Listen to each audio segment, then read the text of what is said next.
రాజా, సుహాసిని 10 కోట్లు ఇస్తానంటుంది. డీల్ కుదుర్చుకోమంటావా? కేసు విత్డ్రా చేసుకోమంటావా? అలెక్య, నువ్వు నిజంగా గ్రేట్. మంచి ఆఫర్ ఇచ్చింది, తీసుకో. 10 కోట్లంటే మాటలా? ఎలాగో రాఘవ్ని చచ్చేదాకా వదిలిపెట్టదు. ఆవిడ చచ్చిపోయే ముందు నీకే ఇస్తానంటుంది కదా. దాంతోపాటు నీకు 10 కోట్లు కూడా వస్తాయి కదా. ఓకే చెప్పేసాయి.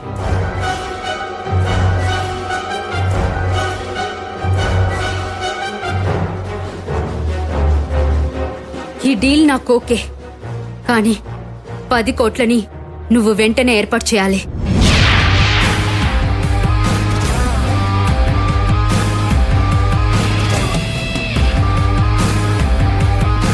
నువ్వు నీ మాట నిలబెట్టుకోవాలి. అప్పుడే నీ కూతురు ప్రశాంతంగా ఉంటుంది. నువ్వు కూడా ప్రశాంతంగా నీ మిగిలిన జీవితాన్ని కూడా గడిపేస్తావు. ఇంకొక ముఖ్యమైన విషయం, ఈ డీల్ గురించి ఎవ్వరికీ చెప్పకు. ఆ మొత్తం డబ్బు నాకు వెంటనే ట్రాన్స్ఫర్ అయిపోవాలి.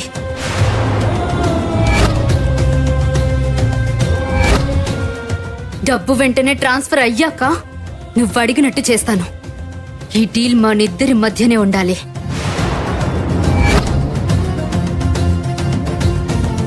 సింహరాజా, నువ్వు అడ్వకేట్వే కదా, మా ఇద్దరి మధ్యలో ఒక అగ్రిమెంట్ బాండ్ రాసిపెట్టు.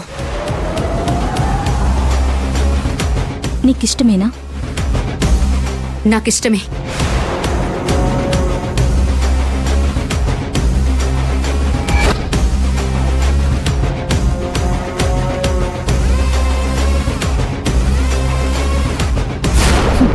అసలు నువ్వు చేసిన పని నీకేమైనా అర్థం అవుతుందా? 10 కోట్ల రూపాయలు అలేఖ్యకిస్తావా? నీకేమైనా పిచ్చి పట్టిందా? 10 కోట్లు ఇస్తే అలేఖ్య మారిపోతుందా? ఒకవేళ బావగారు ఆమెను క్షమించి భార్యగా ఏలుకుంటారని నువ్విలా చేసావా? ఈ డీల్ గురించి తెలిస్తే ఏ భర్త అయినా ఆ స్త్రీని భార్యగా స్వీకరిస్తాడా? అలాంటప్పుడు నువ్వు చేసిన ఈ త్యాగమంతా వృధానే కదా సుహాసిని. ఈ అలేఖ్య ఎలాంటిదో నీకు తెలుసు కూడా. నువ్వు అంత డబ్బు ఏర్పాటు చేయడం అనేది నీదే తప్పు సుహాసిని. అది ఉట్టి డబ్బు పిచ్చిది. అలాంటి దానికి సడన్ గా ఇన్ని కోట్లు డబ్బు చేతికొస్తే భూమి మీద అలేఖ్య కాలం ఆగుతుందా? ఇంకా ఎంతగా రెచ్చిపోతుందో. ఇప్పటికే ఆ డబ్బును చూసి మిడిసిపడుతూ కళ్ళు తాగిన కోతిలాగా బిహేవ్ చేస్తోంది. భూమి, నాకీ కుటుంబం ముఖ్యం, రాఘవ్ ముఖ్యం. నేను ఈ భూమి మీద ఉన్నంత వరకు నా వల్ల ఈ ఫ్యామిలీకి ఎలాంటి ఇబ్బంది రాకూడదు.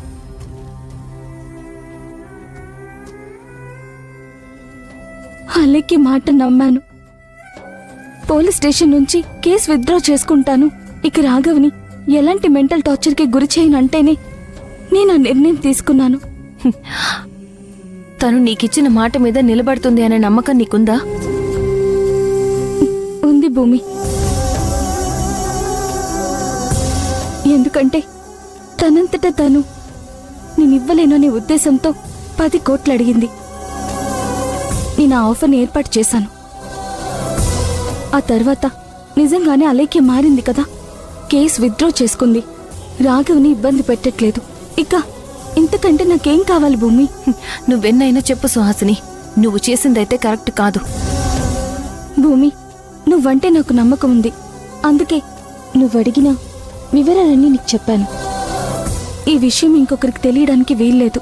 దయచేసి ఈ విషయాన్ని ఇంకెవరికి చెప్పొద్దు. విషయం తెలిస్తే మళ్ళీ ఇంట్లో ప్రాబ్లం అవుతుంది.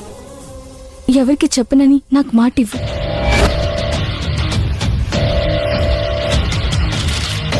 ప్లీజ్.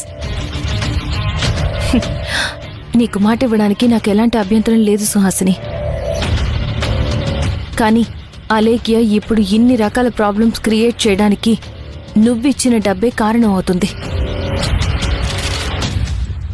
ఆ డబ్బుని చూసుకుని ఇంట్లో వాళ్ళని అవమానిస్తోంది. ఆమె యాటిట్యూడ్లో మార్పు వచ్చింది. ఎవరినీ లెక్క చేయకుండా తలబెరుసుతనంగా బిహేవ్ చేస్తోంది.